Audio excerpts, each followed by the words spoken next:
Excited to see your shining faces or your pictures. Welcome to our R3 for today. I had to put on some green earrings because it's St. Patrick's Day, even though there's nobody to pinch me in the house if I don't have any green on. So it was just kind of a little something for today. But we are excited about the conversation that we're going to have today around feedback.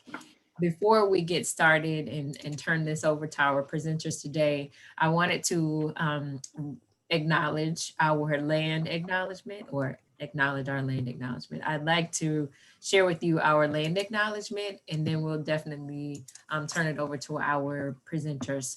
So we within the Department of Educational Leadership and Policy Studies at Florida State University acknowledge that our university is located on the indigenous lands of the Appalachian Nation, the Muskogee Creek Nation, the Miccosukee Tribe of Florida, and the Seminole Tribe of Florida.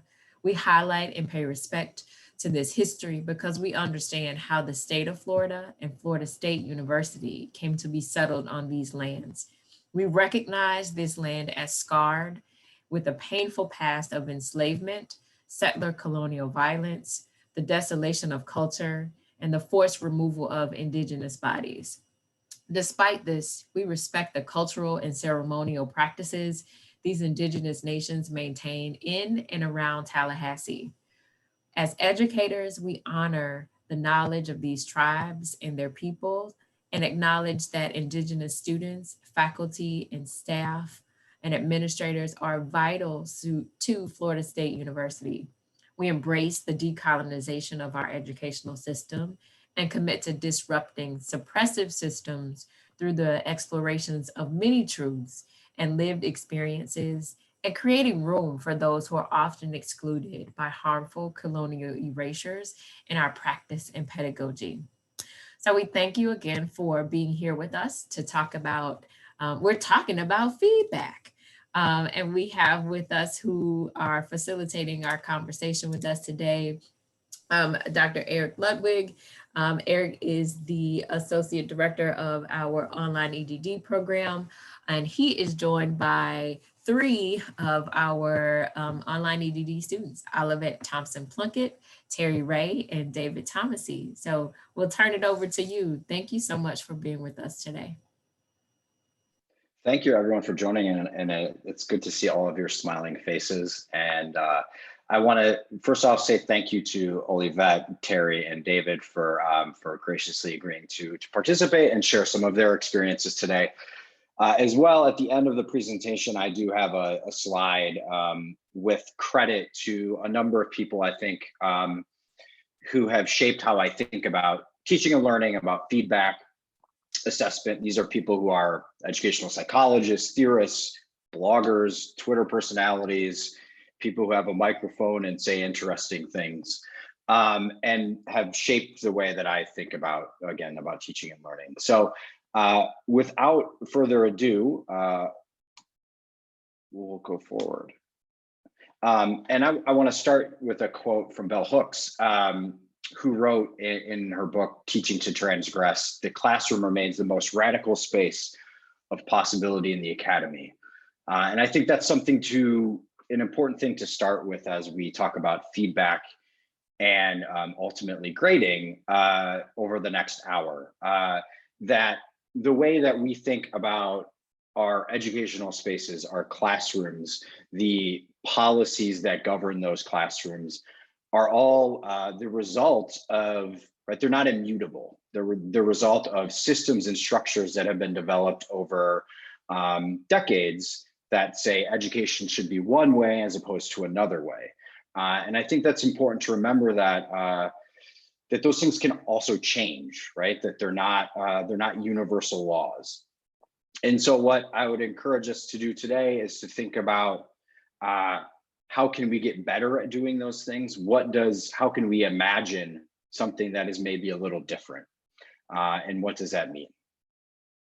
So, and if you kind of notice my sort of tendency of sort of critical pedagogy coming through, that's, I think, pretty evident throughout this presentation, but certainly informed by those voices that have talked and thought about ways to envision different spaces for learning. Jesse Stommel, I think, called this year, especially in light of COVID, a pedagogy of hope. And I think that is something that I found really profound. Okay. So today, sort of the way this is going to go for the next 50 minutes or so is we're going to start with a conversation around feedback. So what is feedback? Based on the empirical literature, what is quote unquote good feedback?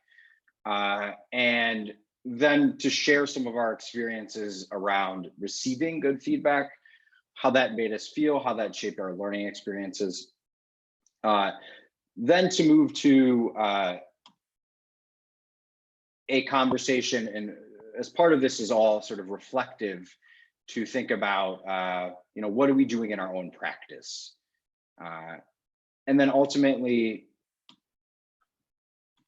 I'm gonna go back, to think about the relationship between feedback and grading, because I don't think we can have a conversation about feedback without also talking about the process of grading and the sort of fundamental nature of grades to learning, or to not to learning, but to what we do in higher education, right?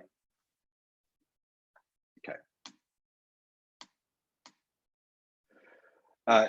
So here's another quote, and this is from a book by Joshua Eiler. He is the director of Teaching and Learning Center at Ole Miss. And he had a book, 2019, and I have it here. It's called How Humans Learn, the Science and Stories Behind Effective College Teaching. And it's sort of a synthesis of the literature around college teaching, and woven into that literature or scholarship from educational psychology, cognitive science. And Eiler writes that if we design courses that provide students with opportunities to fail when the stakes are low, and then give them the support and guidance to gain understanding from these instances, we are creating environments when students can learn more effectively. And I think that gets at the root of what we'll be talking about today, which is feedback and ultimately grading.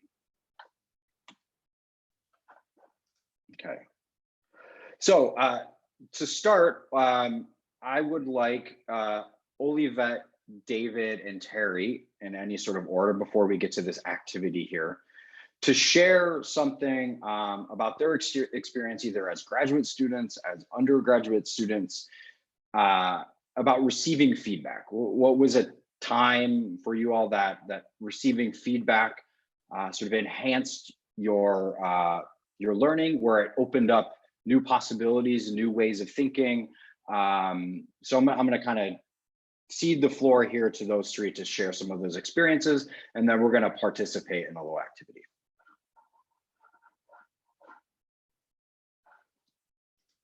So whoever would like to go first. Olivette, how would you like to go first?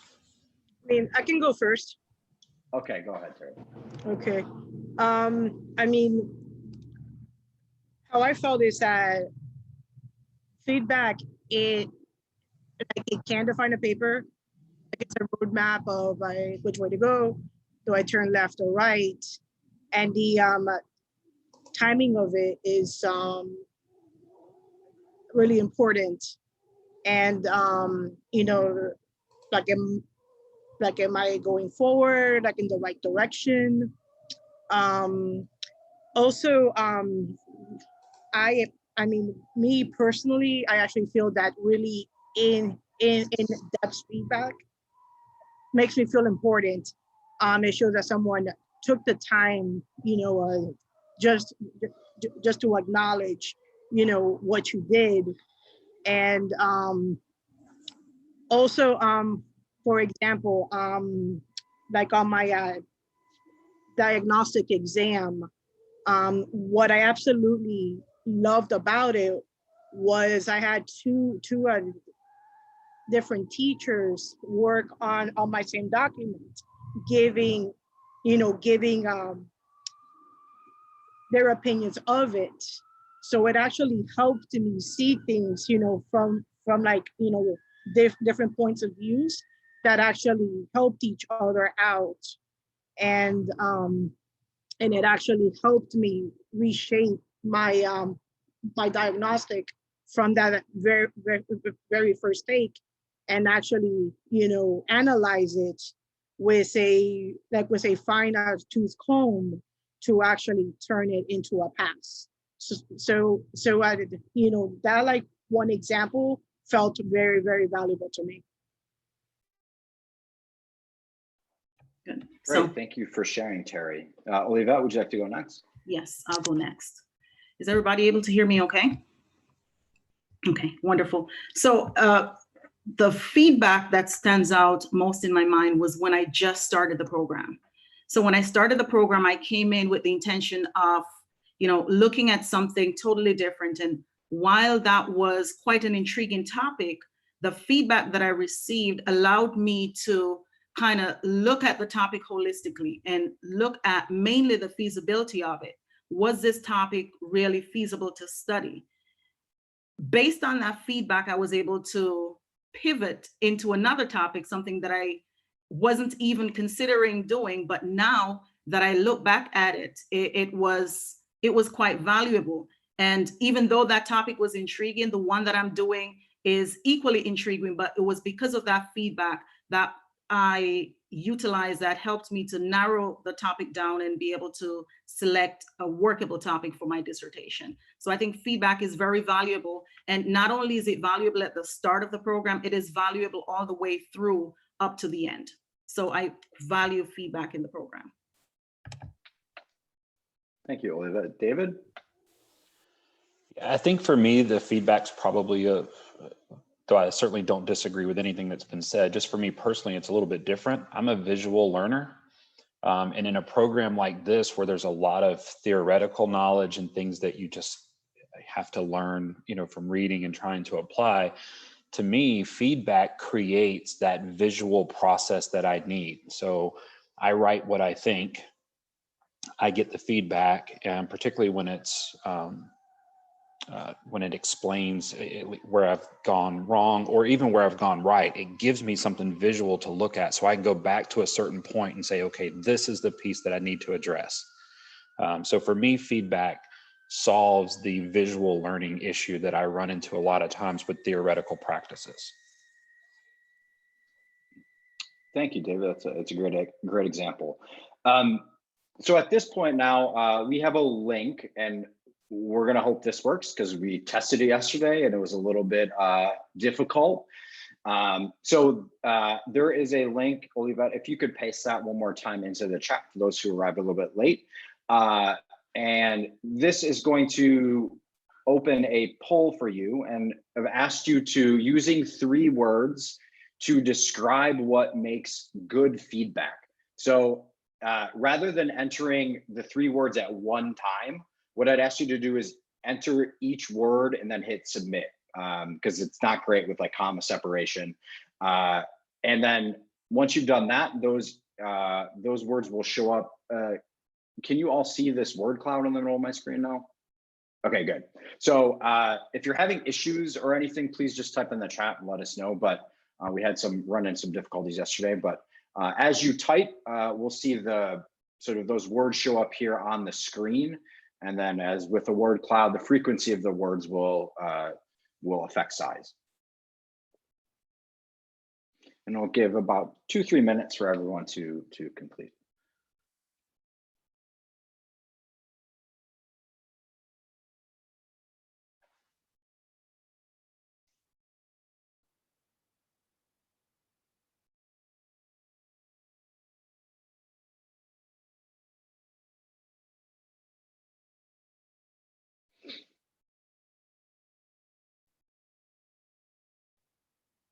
Watching the word cloud change is kind of mesmerizing, I have to say.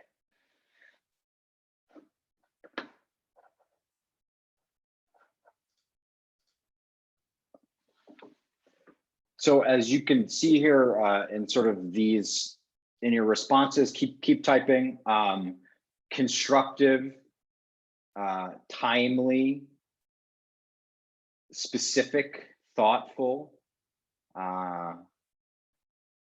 usable, explanatory, right? A lot of these are synonymous about the nature of the feedback, also about when the feedback comes, confirmatory, clarifying. Would anyone like to explain a little bit more about what they typed, or give a bit more sort of detail or description? And you can raise your hand or you can just unmute. I mean, one thing that I think is most important is that it's honest. Like, I would rather be told what I could do to improve than be told that I'm already doing a great job, because I can send it to my grandma and she'll tell me I'm doing a great job. That's true. So honesty and feedback. Anyone else like to sort of explain kind of some of the words that they put here? So I had put thought-provoking, because I think that good feedback also allows you to kind of think deeper about what you're doing and makes you think maybe a little more narrowly instead of being so broad, if that makes sense. So yeah, I think that's a great example, Emily. That it's not only that feedback goes beyond being superficial, it sort of pushes and challenges us to new ways of thinking, right? Anyone else? I've put two things that I think I would like to mention. One is that it should be positive. So instead of using the no words like you've not done this correctly, perhaps tell me something that I've done that I should continue doing. And it should also suggest what my direction in the future should be. So it should not just like, it's like going to a doctor and he says, so you have fever. Okay, that's fine. So what should I do with it? So, sort of diagnose and give me direction so I know how to move forward with it.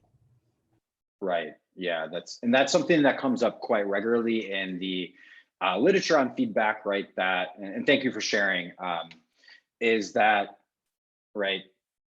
And I get in a habit as an instructor of doing this. Many of my students can probably attest to this, right? And sometimes when I'm grading or evaluating writing, I might simply put on a sentence, right? This is awkward, rephrase. But I don't say what is awkward about it or how they might think about rephrasing. And I see some students sort of nodding their heads. That is right.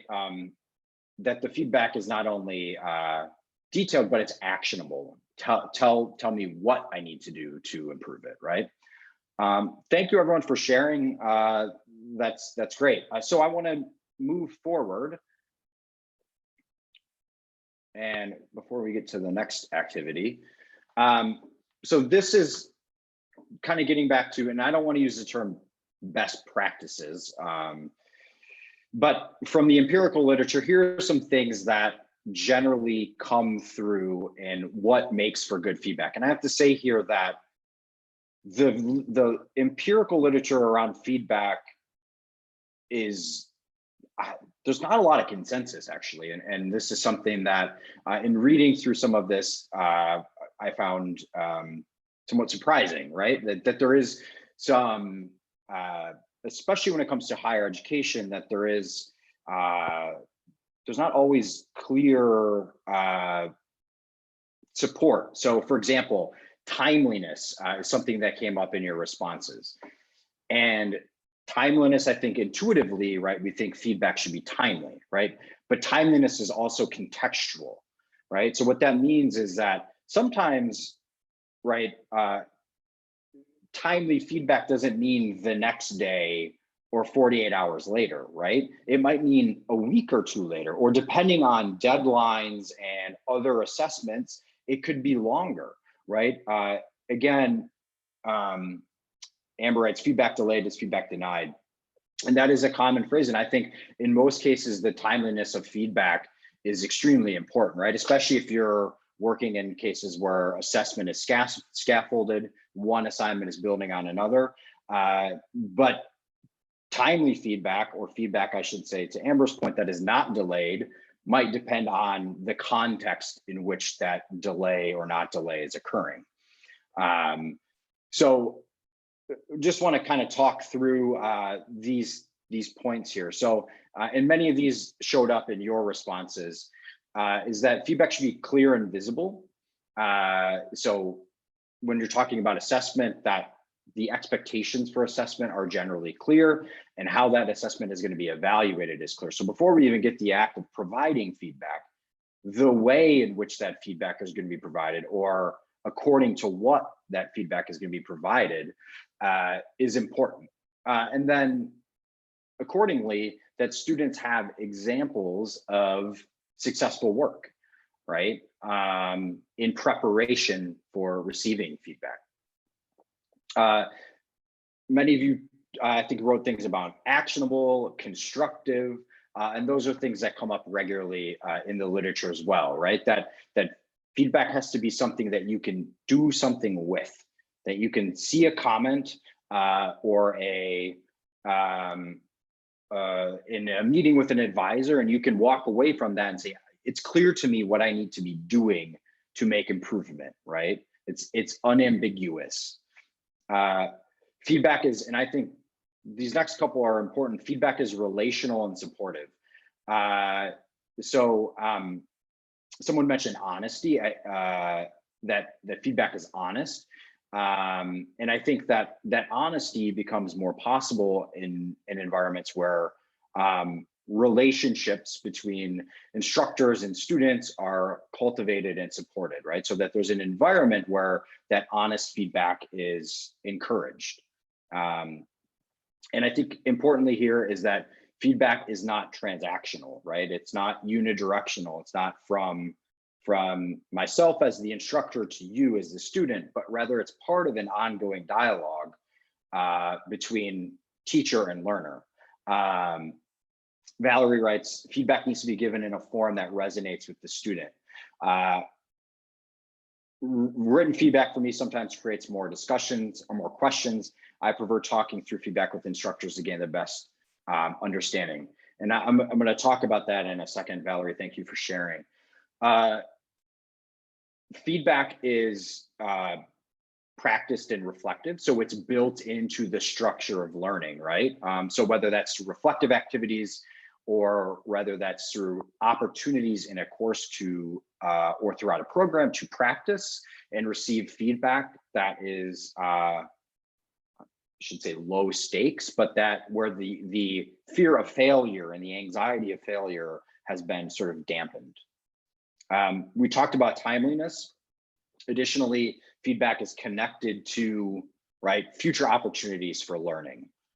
So if you're writing a paper or creating a presentation, right, that there are, again, opportunities to do that and then improve upon that in the future.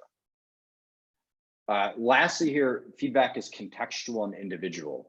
And I think this is really an important point, is that feedback is an exchange and that we all receive feedback differently, right? We might have different preferences for how we receive feedback. And that feedback, the act of receiving feedback is inherently subjective. And with that, that feedback should be multi-directional and multimodal. And I want to close on that before moving to the next slide here in the next activity, is that feedback isn't only from instructor to student. It should not be only from instructor to student about how learning is occurring, right? How did you do on this paper? How did you do on this assessment? But ideally, feedback should also be from student back to instructor. How am I teaching, right? What better ways, how can I better support your learning? And that feedback is multimodal, meaning it's in many cases, it's not only written, right? It might be synchronous conversations with advisors, with major professors. It could be feedback left via audio or asynchronous video. That sort of multimodality allows people to consume and make sense of feedback in ways that are that they prefer and can maybe make more use of. Okay, that was a lot of me talking. So I'm going to go ahead before I move to the next slide. Comments or questions about what's here, and I thank you to those who chimed in the chat as well. I see Sally shaking her head no.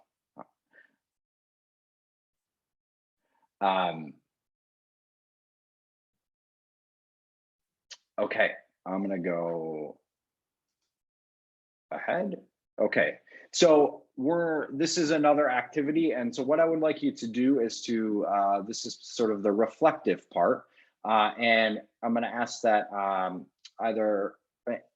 and after this activity, I'll have Olivet and David and Terry share as well. Is that this link here? What I'd like you to do is go ahead and leave. Share how you might improve on your own practice, right? Whether that is the act of giving feedback as a student or the act of receiving feedback as a learner. So I believe Olivet pasted that link into the chat, and I'm going to go ahead and pull that up on my screen. If you're having any issues, just let me know.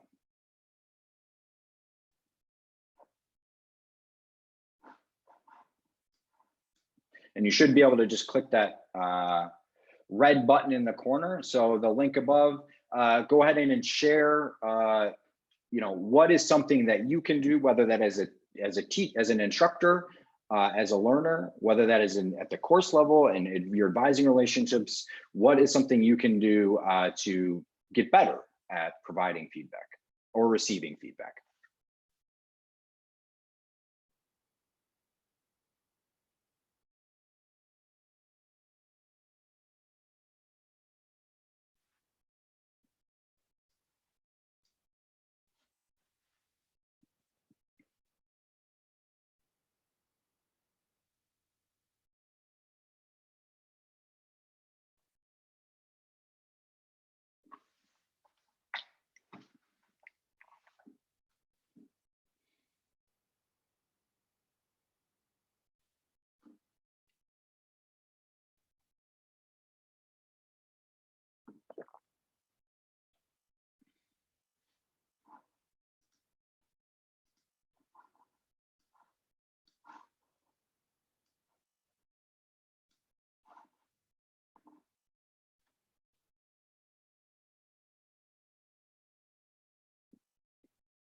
Okay, and I'll give another minute or two as people are still typing here.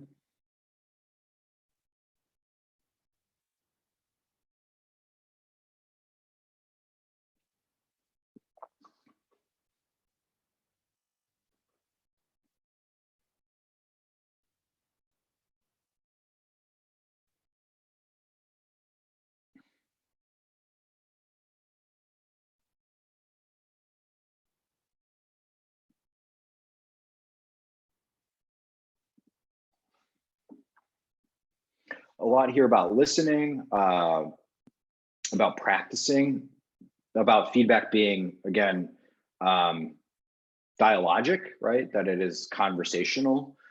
I think someone wrote active listening. I think that's really important. And that goes back to sort of this nature of the timing of receiving and giving feedback, that sometimes as recipients of feedback, we also have to sit with that feedback for a little bit, right?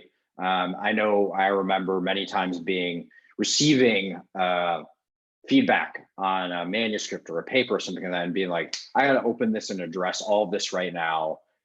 This cannot wait till tomorrow. But in some cases, sitting and reflecting on that feedback probably would have been more effective for me as a learner. Would anyone like to share? I know some people are still typing here, and I appreciate your sharing. Would anyone like to share? And then we'll turn to David, Olivet, and Terry. Would anyone like to share kind of what they wrote here? What do you think you can do to get better, either as someone giving feedback or someone receiving feedback?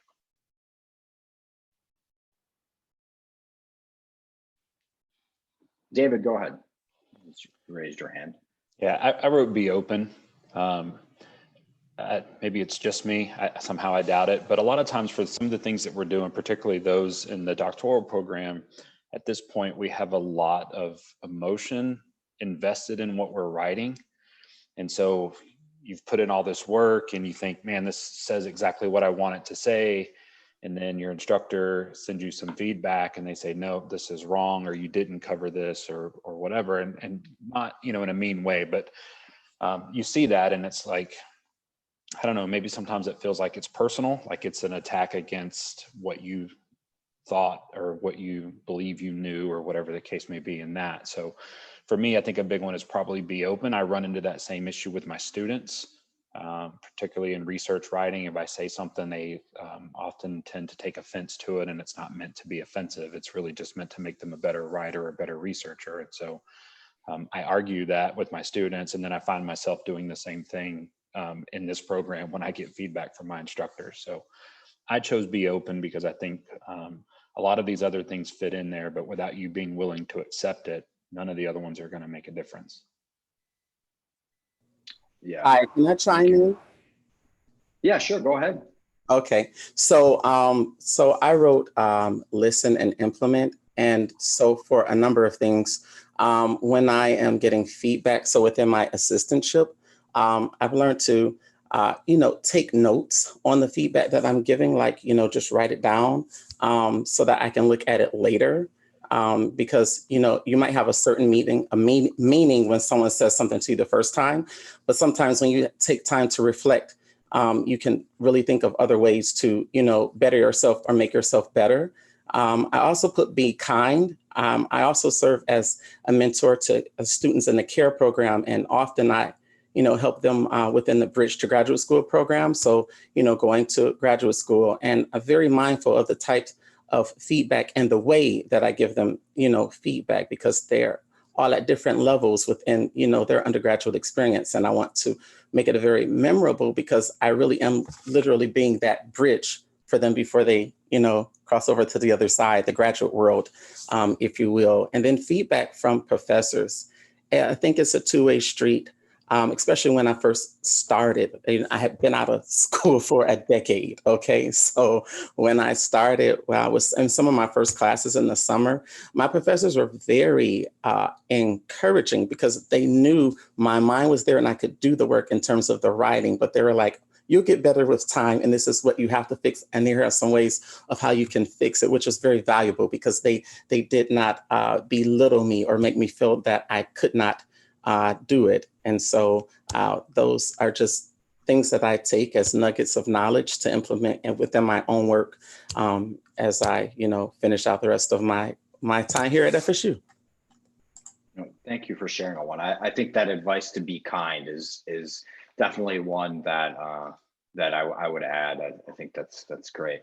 Other folks like to share here. I wanted to add. Go ahead. I wanted to add to what Juan said, and I talked about the multi-modalities and affording and holding space. Students are going through a whole lot more. There's not just a body.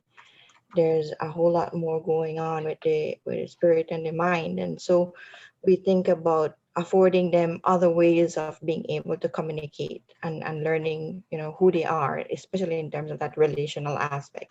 So they want to meet in your office or someplace else. They want to call. They have, that space to be able to do that and feel comfortable doing that at their own time too. They're parents, they are teachers, they're doing all other sorts of, well, at least the students that I TA for, the courses that I TA for. So you see that coming up a whole lot, especially, during these times. There's a whole lot more. Life happens and it continues to happen. Thank you for sharing. Stacy, I know you wanted to chime in here as well. Yeah, I was, the prompts made me think about my own dissertation advisor, who actually wasn't my advisor, but he was the number 2 on my committee, and he read my dissertation. There's a story there, but he was really, really harsh, and he was not a particularly caring, was not at the top of his list, but I learned an enormous amount from him. And it was back in, I was using the email and the internet, but he was not at the time when I was, so I would send my dissertation to him, And I would wait, talk about timely, 2 months. And then it would come back to me with these scribbles on the side. And I see Juan's face. And I would, I would go page by page and read what he wrote and, go through all the emotions. And I sometimes worry that my own feedback to students, like he's one of the big voices in my head still. And so sometimes I worry that when I'm giving feedback so I've had to learn to moderate that, to be more thoughtful. And I think I am generally that way, but it is interesting how it's hard to get that person out of your head. And if I had to encapsulate what his general philosophy was, it was, if you want to play in this sandbox, this is the level of rigor you have to be functioning at and get there. And in some ways that's good advice, right? So anyway, I just think, but I mean, I hear what everybody else is saying too, like, and if there's anything Melba's point, just now, like everybody's going through something this year has completely underscored that. And so, it's just navigating all of these different things, but just wanted to share that. Thank you, Stacy. And I think back to my own dissertation writing experience. My advisor was an amazing listener, right? And that's something that I often think about when I am meeting with students, is that I actually need to do a better job listening. I find myself talking a lot, and sometimes I just need to be quiet, right? And listen. And I found that was one of the most helpful things that I learned from that experience. Olivette and Terry, would you like to share something before we move on to grading? I want to save some time for that as well. Okay. So for me, with the feedback, the first thing I try to do when I highlight the word try is to keep my emotions out of it. And I know sometimes that is very hard to do, because after spending maybe a whole night or a week writing a paper, and then it comes back all written up, you can hardly see your words because of all the red marks and the track changes on there. It's difficult not to have your emotions wrapped up in that. But at the same time, just to realize that the feedback is there to help you to become a better scholar. And what I try to do, and as I put on the board here, I try to let that feedback digest. So normally I let it sit for at least a day before I take a look at it. And when I let it sit for at least a day, then when I go to look at it, then I'm more objective in receiving that feedback. And also, when I receive the feedback, I try to go back to the original objective of what I was supposed to do, to see whether or not I met that objective, and in what way did I meet that objective. So that is what I try to do with my feedback. It is quite hard to do sometimes, but at least I try. Thank you, Olivette. Terry? Yeah, and then also, just to add to that, what I try to do is to welcome it with an open mind. That I have to, keep telling myself, this is like to help me. And so what I do is I actually, read it numerous times, different times of days, and then I actually take a highlighter on every single item that like, has to be fixed. And then what I do is I gather like my thoughts little by little, and then take each item, at different times. And then as I'm getting, those done, I actually take them off of being, highlighted. And it also helps me see things, from like different angles. Like, oh wow, that this is like a really good angle, taking this area. So it's been very helpful. Thank you for sharing, Terry. Anyone else before we move forward? Things kind of taken away from this, where are places where you think you can get better at either giving or receiving feedback? Can I ask a question, Eric? Sure. From students' perspectives, so my comment in Padlet was timeliness. This is something that probably all of y'all who've taken the class with me and reflect on. And when I give you a feedback, it is not that quick 24-hour turnaround. But when I give it to you, it's going to be good. So would you prefer that it is surface and fast, or do you want it to be deep and delayed? Ideally, there's somewhere in between. It's timely and it's tasty, you know, it's relevant, and I'm working on that. But what would you prefer? Inverse relationship. Brooke, you have your hand up, so did you want to chime in there? Yeah, I mean, I would say that I definitely would want it deep and delayed, I guess. But I think the timeliness, I don't think the expectation for any of us really is the, like when you're in high school or I guess your undergrad, you know, 24, 48 hours, the expectation for any of us. I think that going forward, like if we have a draft of something and then we're waiting on the draft to make revisions, you know, and if the expectation is, oh, we have 2 or 3 weeks to work on this, timeliness would be, okay, give us at least, you know, another week or so to incorporate that feedback, you know, like make sure that we have the feedback in time for the necessary revisions to be made. So I think that that's mostly the expectation. And I'm speaking, I kind of on behalf of like my whole cohort, I think that's the understanding. But I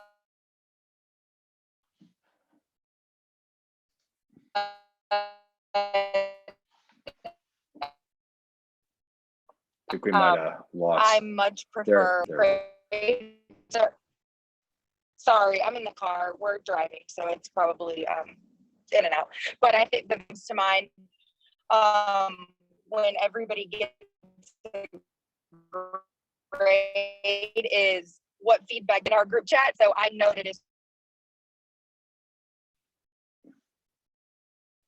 All right, I think Brooke might have cut out there, but we're gonna keep going. I think what Brooke said, and Tamara, thank you for sharing. Would anyone else like to there's sort of an intersection there where, you know, maybe the and I know that if it took, you know, a few weeks.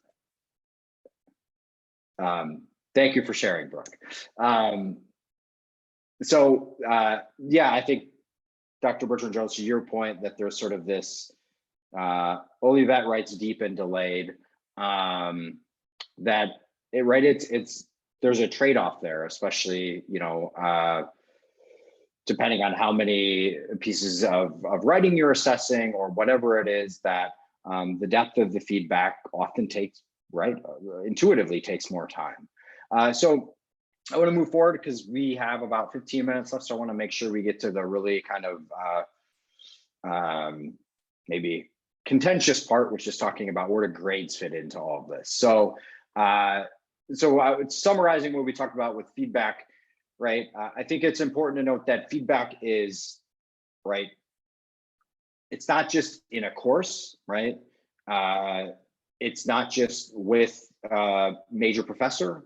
That feedback is sort of thinking about it more holistically, right? That feedback comes from multiple people. Some of them peers, some of them maybe your major professor, your dissertation committee, your advising team, some of them your course instructor, some of them yourself through processes of reflection, some of them your personal or professional networks, right? Some of them through static or external resources like the library, like YouTube, digital media, the TV, right? There's other places that we also receive feedback that make us think about the way that we go about what we're doing.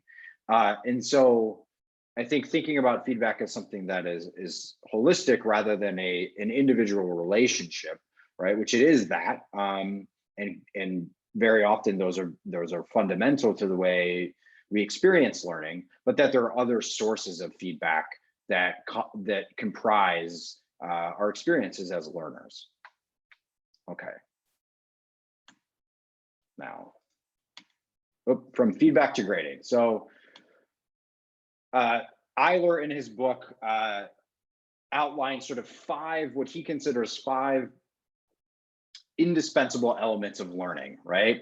And those are curiosity, sociality, I have to look because I always forget, emotion, authenticity, But the one I want to focus on here is failure. And Eiler writes that the prioritization of grades and correctness begins when children are very young. Errors are viewed as something students must target and eliminate.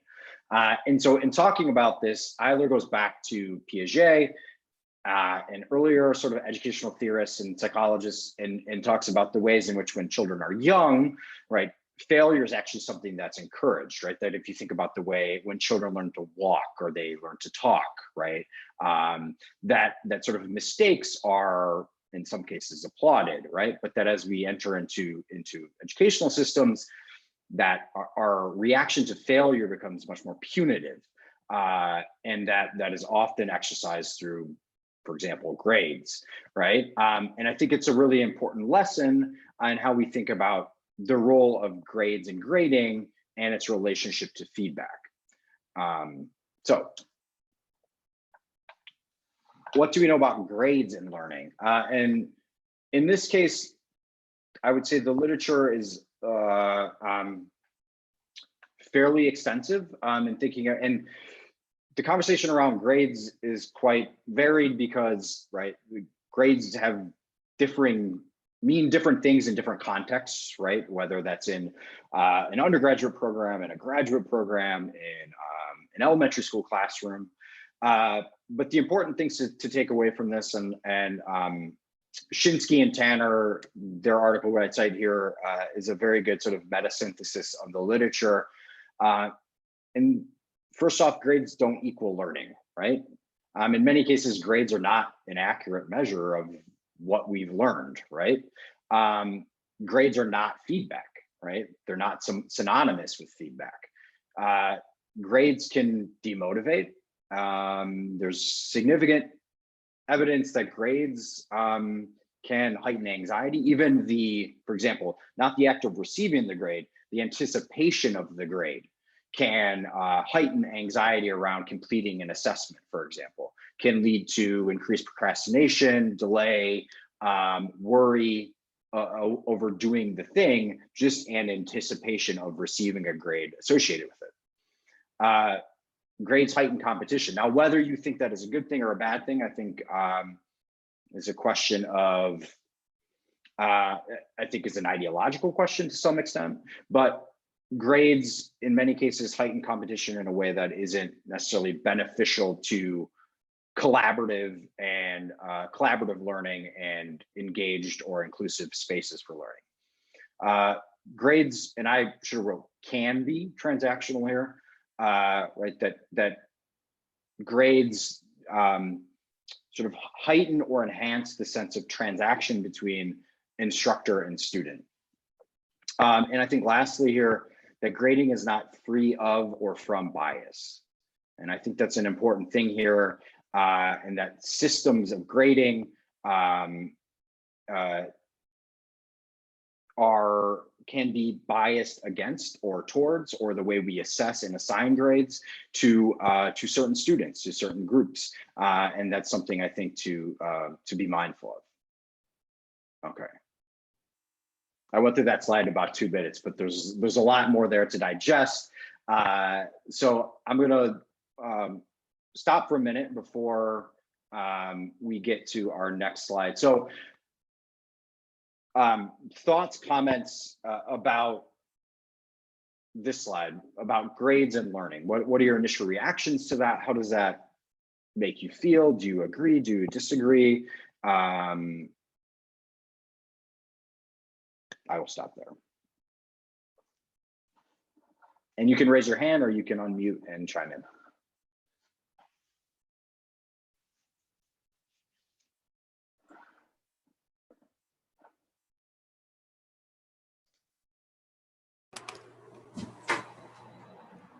I mean, if I can jump in. Yeah, go ahead. I agree definitely that it does heighten competition. It makes me want to do my best. And, you know, like if it was just only myself writing it, I'll be like, oh, okay, let me just write this. And then, but I mean, you know, since there are others also writing, you know, like I want to be like, oh, you you know, I mean, like I want to do my best. And it actually helps me look over it over and over and over. What can I add to this section? Or, just to make sure, that I actually do very well in it. Thank you, Terry. Others like to share sort of, and we're going to end on a conversation around this, but about sort of what is on this slide. Sort of your perceptions of the relationship between grading and feedback. Darren, so Dr. I want to kind of jump in. So I think one of the things from like the student perspective that I have found kind of frustrating that has occasionally happened in kind of my program is receiving a grade on an assignment or overall in a course, but not receiving feedback and kind of that milestone assignment, and kind of the disconnect there between getting a grade and not receiving feedback. Thank you for sharing, Darren. And I think one thing that comes out in the literature as well here around grading is that oftentimes grades can sort of obscure feedback, right? So students can receive a grade positively, for example, and then not dive into the feedback, right? Or students might receive a negative grade and sort of ignore the feedback because they've said, well, I didn't do good, and this assignment is not worth the effort that I put into it. I'm not interested in hearing the feedback. So that grades can often be at tension with feedback. Thank you for sharing, Darren. Others like to share around this conversation around the relationship between grades and feedback. I think with grades, the feedback and the objective of the original assignment needs to have a connection. And oftentimes it appears as though the grade that you receive and the feedback, there's a disconnect between the feedback, the grade, and the objective of the original assignment. So once those all have a connection, we can go back and see, where did I go wrong? Why did I get a low grade when I thought I met the objectives of this assignment? So there needs to be a connection between the three. Thank you, Oliva. Others? Yeah, I would like to say something here. I think for little children especially, and perhaps even for adults, grades are your feedback. Sometimes when you get a bad grade, you don't even go past it, and you don't really even read what if there is any written feedback. So grades for your emotional well-being, they do affect it a lot. So I've just recently read Von Glaserfeld's Radical Constructivism. And I really like this, something that he mentions, that innumerable gifted children all over the world are hopelessly misjudged because of this overemphasis on grades. So you sort of ignore the children who are, involved in maybe arts or music or other kinds of, so there's this overemphasis on grades, which can have a negative impact on children, especially, if I would like to focus a bit on that. Thank you for sharing, Amber. And one thing, David, I see your hand and then I'll go to you, is that there's also evidence in the literature that from an instructional perspective, that as teachers, we often work backwards from the grade that we, and this gets to the idea of grading being not free of or from bias, that we often work backwards from the grade that we would assume to give a student towards the feedback rather than from the feedback towards the grade.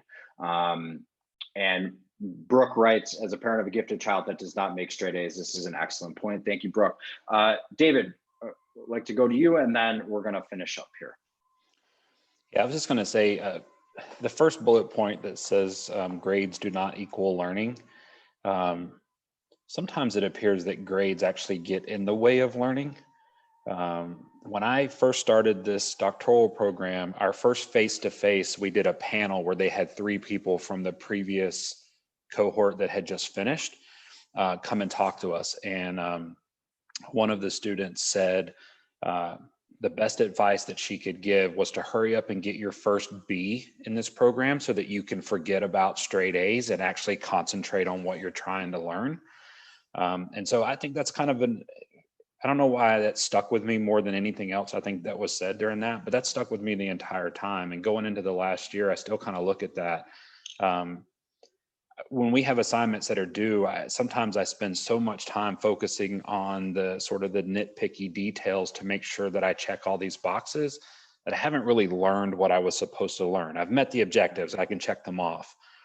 But if you waited 3 weeks and then asked me to explain what that was again, I think I would struggle. So sometimes I think grading gets in the way of learning, not necessarily that it doesn't equal it, it may actually be a barrier to it. Thank you, David. I think that's a really great example.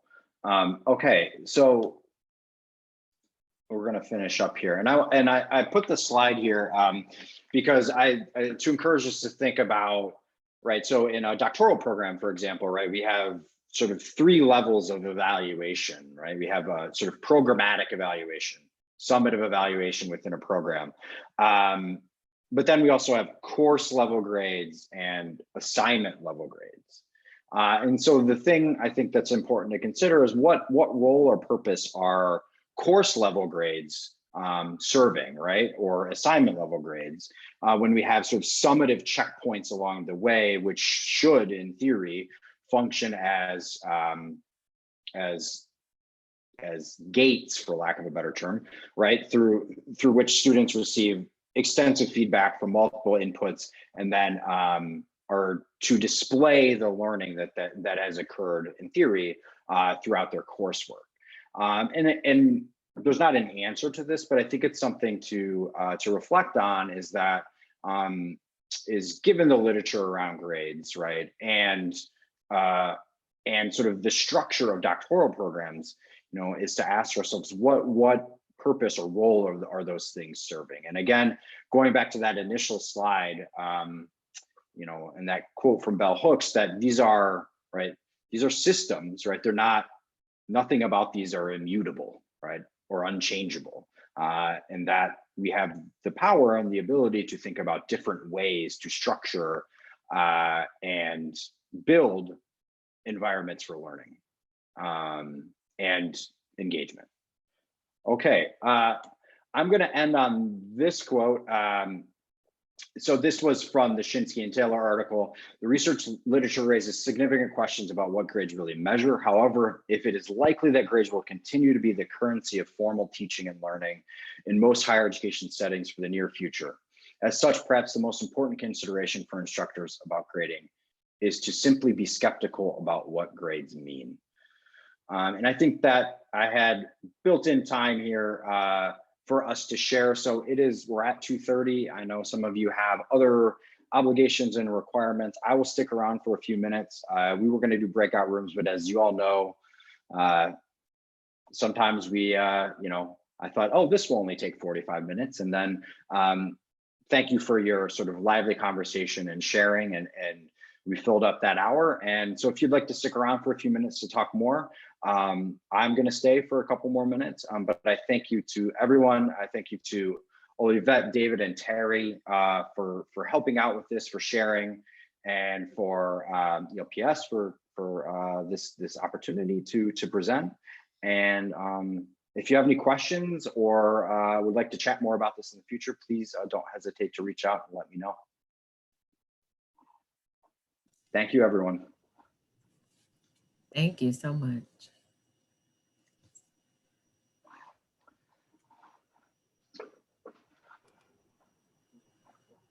Thank you, everybody. Good to see you all. Thank you all. Thank you.